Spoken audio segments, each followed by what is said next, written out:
Nyadranan. Halo bola, iki ning daerahku ning desaku ngono iki enek acara nyadranan ngono bola. Lah nyadranan ngene iki nek ya ning daerahku ngene iki kudu ngingkong pitik ngono bola. Ki engko mbleh pitik diingkong terus gek kondangan ning musola apa ning sak grup sak RT-ne ngono bola. Lah iki pitik iki wis dibeleh ngono bola iki digawa karo anake Pak Deku ngono bola. Aku nek nyeluk ngene iki Mas ngono. Lah sakwise kuwi iki tak jupukke banyu panas ngono digedhekno banyu panas nek ngono bola iki engko pitike dienggo banyu panas. Engko nek bedoli wulune ngono ben gempang ngono bola. Ngene gak dienggo banyu panas ngono gak gempang bola. Iki bola. Lah nek ning daerahku ngene iki nyadranan iki ya mung tradisi ngono bola ning daerahmu napa ya nek tradisi ngono bola.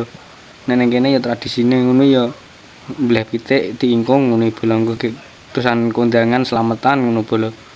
Lah iki sakwise iki mais bedol pitik iki mais aku terus ngumbah jeroane ngono bola iki jeroane ngono tak kumbah tak resiki ngono iki mah. Dadi sirame adikku iki mah. Lah iki terusan pitike wi mae wis dimasak mbahku ngono bola mas sing masak mbahku dikena bumbu aku kur kon ngedepi ngene iki karo nganu genine ngono bola engko nek mati ya diuripno ngono bola iki.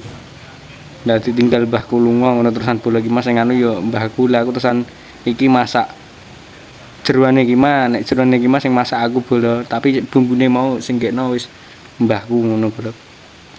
Iki mah aku leh mbleh pitike ning gone mbahku ngono bola critane. Aku ora mbleh ning omah ngono. Engko tapi kondangane ya aku dhewe-dhewe ngono bola marai aku karo mbahku sak desa tapi beda RT ngono bola. Iki singkat cerita jeroane iki mah wis mateng ngono bola. Tak tinggal ngedepi sing anu ki mah lah iki anake Pak Deku ngono ki mah nyugokke genine ngono bola. Genine rada mundurne disugokke ben ndang urip ndang mateng ngono bola iki. Singkat cerita lah masak mau awan wis mateng ngono bola iki mah. Iki yo tak toto. Iki engko arek ning kondangan ngono bola iki. Nggih mah. Iki kondangane ning nggonku kene ning sak grup kuwi ning musola ngono bola musola ning sandingku ngono.